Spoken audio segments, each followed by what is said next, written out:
Bapak Ibu dan Saudara yang dikasihi Tuhan, pada saat ini firman Tuhan ditetapkan atau diambil dari Kisah Para Rasul pasal 10, Kisah 10 ayat 34 sampai ayat yang ke-43. Kisah Rasul pasal 10 ayat 34 sampai ayat yang ke-43.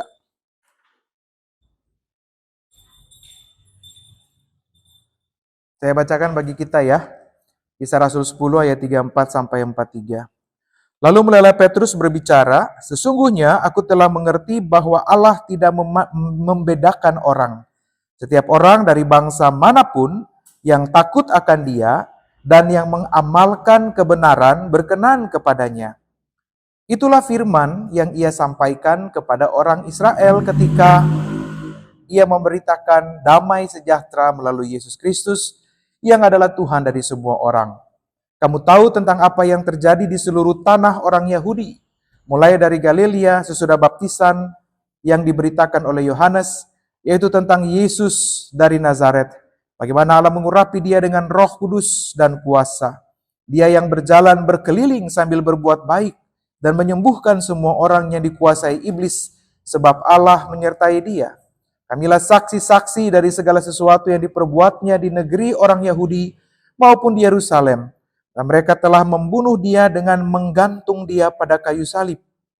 Allah telah membangkitkan Dia pada hari yang ketiga dan memperkenankan Dia menampakkan diri bukan kepada seluruh bangsa itu, tetapi kepada saksi-saksi yang sebelumnya telah ditunjuk oleh Allah, yaitu kepada kami yang telah makan dan minum bersama-sama dengan Dia setelah Ia bangkit dari antara orang mati. Ia telah menugaskan kami memberitakan kepada seluruh bangsa itu dan bersaksi bahwa Dialah yang ditentukan Allah menjadi hakim atas orang-orang hidup dan orang-orang mati. Tentang Dialah semua nabi bersaksi bahwa siapa saja yang percaya kepadanya akan mendapat pengampunan dosa melalui namanya. Demikianlah bacaan firman Tuhan. Berbahagialah kita ketika kita mendengarkan firman Tuhan dan belajar untuk terus menyatakan itu dalam hidup setiap hari. Nah, Bapak Ibu dan Saudara yang dikasihi dan mengasihi Tuhan, tema kita hari ini adalah pembawa damai. Nah, kira-kira kalau kita bicara tentang tema membawa damai, pertanyaannya bawa damai itu sulit nggak sih? Sulit nggak? Kalau ada dua orang berantem, satu hokpeng kita, satu ciong kita. Kita di tengah-tengah. Jadi orang yang berdiri seimbang membawa damai yang benar objektif, gampang apa susah? Susah. Kenapa susah? Karena dia bestie saya, ya kan? Karena dia kalau tiap kali Imlek selalu kasih saya dodol keranjang gitu kan? Karena dia kalau pergi ke gereja selalu ngangkut saya bareng-bareng, karena dia selalu ingat saya bla bla bla gitu kan. Sekalipun dia salah, cenderung untuk tidak mengatakan dia salah, apalagi menegur dia itu sesuatu yang kadang-kala kita nggak lakukan, gitu ya. Nah, Bapak Ibu dan Saudara-saudara, karena itu tema menjadi pembawa damai ini penting. Mengapa penting? Karena kalau kita lihat dunia kita sekarang, kalau kita lihat sosial media misalnya, atau katakanlah kita lihat kehidupan sehari-hari, orang itu cenderung suka berkonflik, ya. Kita lihat di media sosial aja ya, ada berita muncul, netizen tuh kan nggak kenal itu siapa-siapa ya, tapi nimbrung aja komen gitu. Ya, komennya pedes lagi. Padahal dia nggak kenal. Ya, kita mungkin ada pada situasi di mana tetangga kita berantem, kita nggak ngerti urusannya apa. Kita nggak ada hal dengan mereka berdua, tapi begitu dengan orang cerita bahwa tetangga yang di nomor 43 itu yang salah, Padahal belum tentu dia salah. Oh, kita makin mempergunjingkan, gitu ya, Bapak dan Ibu ya. Nah, karena itu tema-tema seperti ini menjadi penting supaya pada akhirnya kita dalam perjalanan hidup tuh belajar mengerti apa posisi kita. Walaupun memang dalam situasi-situasi hidup sehari-hari memang bukan sesuatu yang mudah. Nah, karena itu yang pertama ketika kita lihat teks kita pada hari ini, maka Kisah Para Rasul pasal 10 yang kita punya, dia punya tema besar itu tentang bagaimana melalui Kristus itu Allah membawa damai bagi semua orang. Sebab ketika sampai pada teks kita pada hari ini, maka kisah tentang bagaimana Petrus itu dia berbicara, ini kan sebuah gambaran bahwa awalnya kan Petrus itu berpikir dalam cara pikir orang-orang Yahudi kan, bahwa orang Yahudi itu eksklusif, orang Yahudi itu ras yang paling bagus di muka bumi, orang Yahudi itu yang layak diselamatkan gitu ya. Dan kemudian mereka punya cara berpikir bahwa orang-orang yang bukan Yahudi itu adalah orang-orang yang nggak layak, orang-orang yang dianggap kelas 2 dan seterusnya. Orang-orang yang nggak punya tempat dalam keselamatannya Allah. Tapi kemudian dalam pengalaman demi pengalaman, ibu bapak dan saudara-saudara, apalagi ketika dia berjumpa kemudian dengan Cornelius gitu ya, lalu dia pergi ke Yopa dan seterusnya, dia pada akhirnya paham, karena itu dikatakan dalam teks kita, dia kemudian paham bahwa sesungguhnya aku telah mengerti bahwa Allah tidak membedakan orang. Ini kan nanti dimulai dengan sebuah kisah penglihatan kan, Tuhan kasih dia penglihatan, makanan turun dari langit, dia pengen makan, lalu disuruh makan sama Tuhan. Lalu dia bilang, Tuhan, tapi sejak kecil saya nggak pernah makan yang beginian. Mungkin isinya adalah cukyok gitu ya. Apalagi tuh, babi panggang gitu ya. Dia bilang, aku nggak pernah makan suike gitu kan, yang hidup di dua alam. Dia bilang, saya nggak pernah makan yang beginian. Ini nggak boleh. Ya ini haram, kira-kira begitu. Lalu teks itu mengatakan apa? Tuhan bilang, kalau saya suruh makan, kamu harus makan. Kamu nggak boleh bilang apa yang saya suruh itu sesuatu yang buruk. Ya, jadi karena itu pada akhirnya dari penglihatan itu sampai pada teks kita, Petrus pada akhirnya sampai pada sebuah pola pikir yang berubah. Bahwa sesungguhnya aku mulai mengerti, aku telah mengerti bahwa Allah tidak membedakan orang. Ya, bahwa keselamatan itu dia bisa terjadi hanya karena kasih karunia Allah. Allah mau menyelamatkan atau Allah mau berpihak pada orang Yahudi atau bukan orang Yahudi, itu urusannya Allah. Ya, bukan urusannya kita. Jadi karena itu jangan terlalu sembarangan menghakimi orang lain, jangan terlalu sembarangan menuduh orang lain, itu lebih baik atau lebih buruk. Itu ya, kemarin tuh baru lihat di Instagram ya, ada gambar bagus sekali ya. Jadi modelnya tuh kayak gunung es kepribadian gitu ya. Jadi gunung es tuh kan yang muncul ke atas kan cuman bagian ujung ya. Kira-kira cuman yang begini, tapi di bawah tuh kan bongkahan batu karang, makanya kenapa Titanic tenggelam gitu ya. Jadi ada dua orang tuh ada dua orang, yang satu itu orang yang kemudian kelihatan di ujungnya tuh dosanya yang mungkin cuma 15%, tapi di bawah yang gak kelihatan tuh perbuatan baiknya. Sementara yang satunya orang ini dia kelihatan di atasnya tuh 15% tuh kelihatannya perbuatan baiknya. Jadi kalau bedanya tuh kan kalau yang satu yang kelihatan itu adalah dosanya 15%, tapi perbuatan baiknya gede di bawah yang gak kelihatan. Sementara yang satunya, yang kelihatan itu perbuatan baiknya, yang cuma di ujung gunung yang 15%, sementara dosanya tuh seabrek-abrek. Tapi yang menarik adalah yang perbuatan baiknya cuma kelihatan 15% itu, dia nunjuk tuh sama orang yang dosanya kelihatan tuh. Jadi gambar itu dia mau berbicara bahwa lu jelek, kamu payah, kamu pendosa. Ini mirip sama kayak orang Yahudi. Nunjuk orang-orang non-Yahudi. Gitu kan? Tapi kan sebenarnya Allah nggak lihat yang begituan kan? Gambar itu mau bilang apa? Mungkin dia kelihatannya nggak oke, tapi perbuatan baiknya tuh luar biasa. Sementara ini yang suka nunjuk nih, kelihatannya doang rohani 15%. Rajin ke gereja, rajin ikut persekutuan dewasa, ya, kebaktian minggu gak pernah absen. Gitu ya, begitu ketemu haleluya puji Tuhan, Tuhan berkati gitu ya. Tapi yang gak kelihatan tuh kalau pulang ke rumah tuh gak bisa bedain mana orang Kristen, mana bukan orang Kristen. Ya, jadi gambaran itu dia mau bilang apa? Bahwa kita gak bisa terjebak di situ. Sebab pada akhirnya Tuhan itu dia tidak memandang muka, dia tidak membedakan orang. Nah karena itu yang pertama kita belajar bahwa pembawa damai itu, kalau kita lihat pada tema kita, maka pembawa damai itu dia melihat orang tanpa diskriminasi. Sebab apa yang dilihat oleh mata itu nggak bisa jadi bahan penilaian. Penglihatan kita bisa terbatas. Iya kan? Itu kan sama kayak orang berantem kan? Lihat gajah, orang buta. Ya kan? Satu pegang ekor, satu pegang belalai, satu pegang badan, satu pegang kaki. Berantem mereka. Oh gajah tuh kayak tembok karena dia pegangnya kena badan. Oh enggak, gajah tuh kayak selang, dia pegangnya kena ekor. Gajah tuh kayak pilar loh karena dia pegang kena kaki. Salah enggak? Enggak salah. Tapi yang menjadi salah adalah karena mereka hanya berpatokan pada perspektif mereka. Itu kayak dua orang berantem, ini angka 6 atau angka 9. Ketika angka 6 itu taruh di lantai, lalu satu lihat dari sana, satu lihat dari sini, berantem enggak habis-habisnya. Mengapa mereka berantem? Apakah mereka salah? Enggak. Ketika mereka berdiri pada perspektif mereka, apa yang mereka bilang benar? Kesalahan mereka adalah mereka tidak berusaha untuk melihat dari persepsinya orang lain.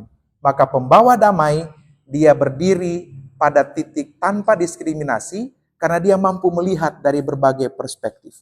Itu yang kita bilang helicopter view. Kalau orang di darat tuh kan cuma bisa lihat sisi satu atau sisi satu. Tapi kalau orang pakai helicopter view lihat dari atas, oh dia bisa lihat.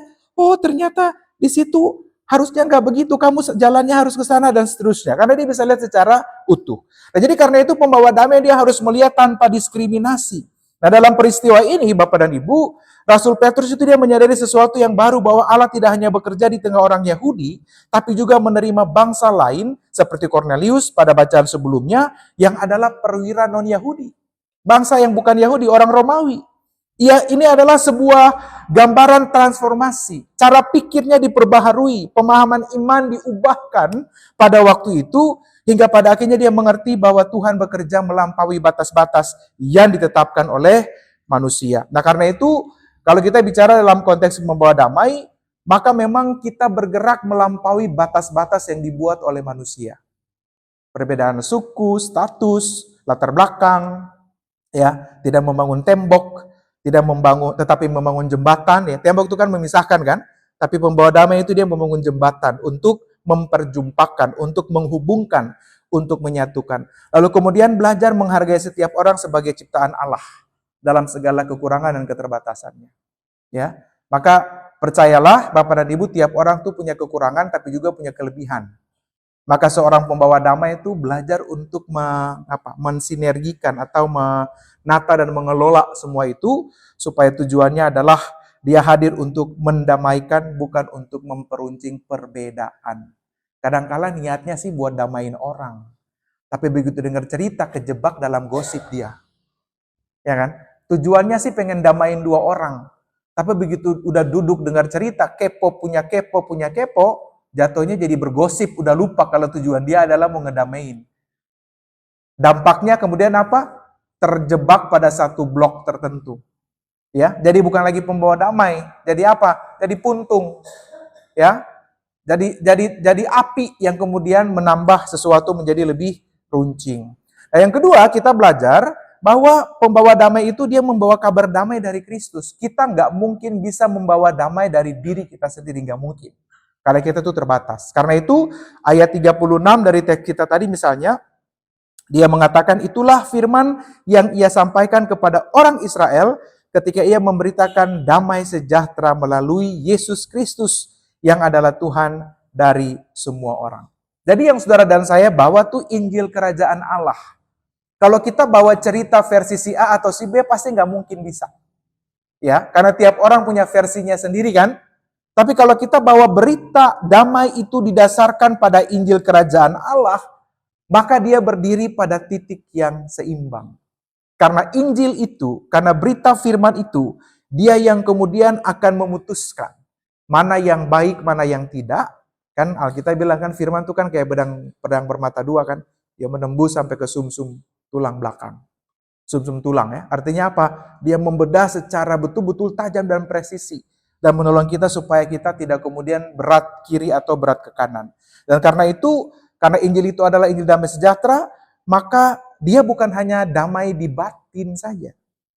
Dia nggak hanya bilang begini, udahlah yang penting saya udah damai sama Tuhan, sama dia mah bodo amat. Nggak bisa.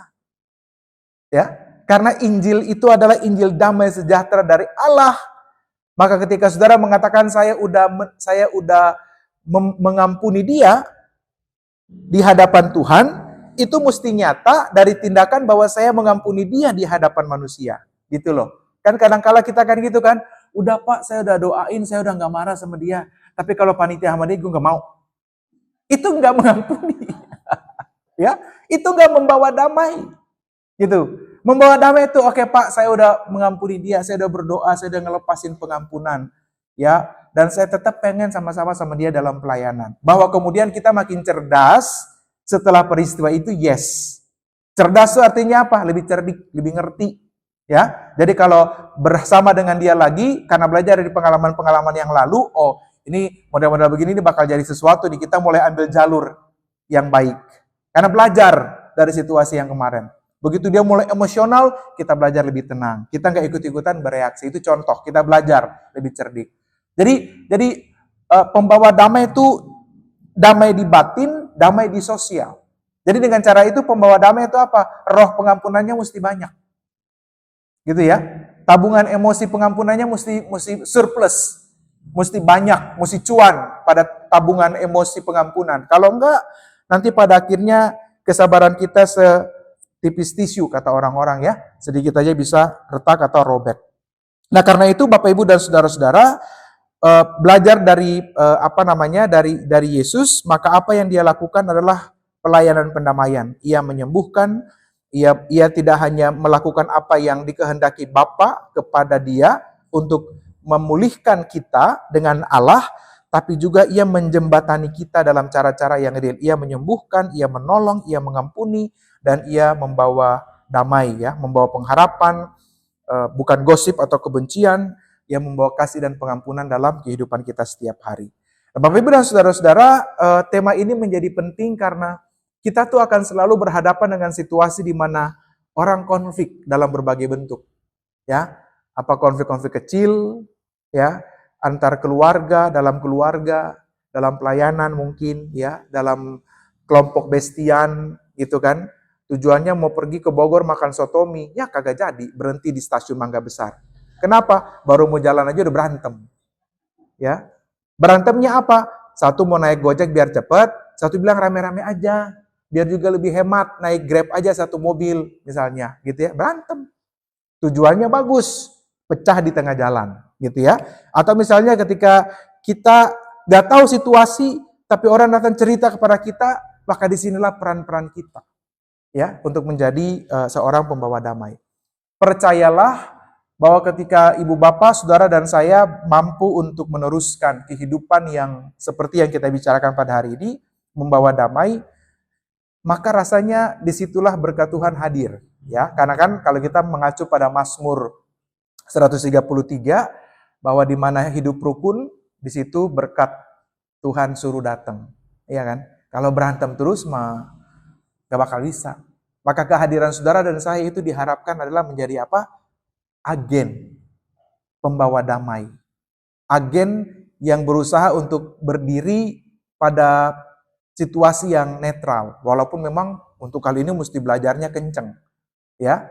Sebab kadang-kala kita bisa ketarik, ya, masuk pada satu blok tertentu, ya. Ini menjadi situasi yang penting. Nah, dengan cara itu, maka panggilan kita semua untuk menjadi pembawa damai itu ketika apa? Kita belajar untuk memaafkan orang yang menyakiti, kita belajar memulihkan relasi yang rusak, kita belajar menolong mereka yang mungkin terabaikan, mereka yang tidak dikasihi, mereka yang tidak dicintai, mereka yang tidak punya pengharapan, mereka yang terluka. Disitulah peran dan panggilan kita bersama.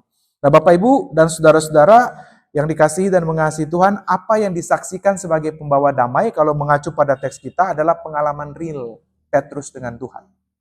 Makanya dia bilang apa yang kita sampaikan adalah pengalaman di mana kita sendiri melihat itu. Maka kuncinya apa supaya kita jadi pembawa damai? Yang pertama, kita mesti damai dengan diri sendiri dulu.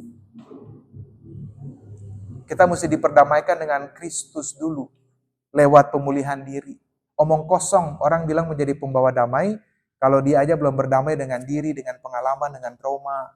Kalau dia saja masih nyimpan benci dan amarah dan dendam, ya, dengan pengalaman tertentu atau dengan orang tertentu, maka nggak mungkin dia akan bisa menjadi pembawa damai. Omong kosong. Sebab basis pertama adalah dia harus mengalami damai Kristus dalam dirinya. Kalau untuk itu saja dia nggak bisa, stop. Ya. Membawa damai itu cuma nanti jadi di kamera-kamera doang tuh buat publikasi-publikasi segala macam. Tapi apakah dia benar-benar bisa? Enggak. Oleh karena itu penting masing-masing orang belajar bergerak pada titik yang paling utama, bagaimana kita belajar memulihkan diri. Ya, belajar untuk menerima damai yang Kristus tawarkan. Karena itu memang mesti melepas pengampunan kita pertama-tama. Kalau menjadi pembawa damai itu mesti melepas pengampunan. Bereskan luka-luka, itu proses yang panjang. Kalau tanpa itu rasanya nggak mungkin bisa. Nah, dengan cara itu pada akhirnya proses membawa damai itu membuat kita jadi saluran berkat secara utuh. Ya, ini jadi penting. Jadi satu waktu tuh ada situasi lah ya, di satu perkumpulan lah, ada situasi anak-anak remaja, ada satu anak remaja yang bermasalah, lalu dia datang ke salah satu konselor ya. Konselornya juga konselor anak muda. Tapi kemudian waktu datang ke konselor itu ada situasi, lalu kemudian konselor itu bilang begini, ya udah kamu pergi aja dari rumah. Di rumah itu kan kamu nggak dipeduliin juga sama orang tua. Kamu pergi dari rumah biar orang tuamu tahu bahwa kamu butuh perhatian. Begitu. Ternyata selidik punya selidik, ini konselor aja nggak clear, dia juga punya luka dengan keluarganya. Jadi kadangkala nasihat yang diberikan itu adalah apa yang ingin dia lakukan kepada orang tuanya, tapi dia nggak bisa pada waktunya, maka sekarang dia teruskan itu kepada orang lain. Gitu. Jadi artinya apa? Kalau kita belum beres nih dengan diri kita sendiri, kita masih punya luka, punya trauma, ngomongnya membawa damai, tapi kita menjerumuskan orang dalam kehidupan yang makin berkonflik. Jadi karena itu dasar yang paling utama dari situasi ini adalah masing-masing orang belajar memulihkan dirinya sendiri. Ya, jadi karena itu proyeknya apa? Kalau kita mau menyatakan tema kita pada hari ini, proyeknya yang pertama, setelah ini masing-masing orang pulang lalu lihat, apa sih masih ada ganjelan apa dalam saya punya diri? Masih ada kebencian kah? Masih ada ganjelan kah? Masih ada luka kah? Masih ada kepahitan kah? Ya, kepada siapapun coba dipikirkan. Lalu gerakan kedua adalah apakah saya berani untuk memproses itu? Jadi kan kalau luka dan segala macam itu kan dia tersimpan pada file-file tertentu kan. Apakah saya siap untuk membuka itu atau enggak? Ini membuka kotak Pandora. Kotak Pandora itu sesuatu yang kadangkala membuat pengalaman jadi karena kita berhadapan lagi kan dengan pengalaman-pengalaman itu kan. Nah, apakah kita berani? Kita siap, bukan berani. Apakah kita siap untuk itu?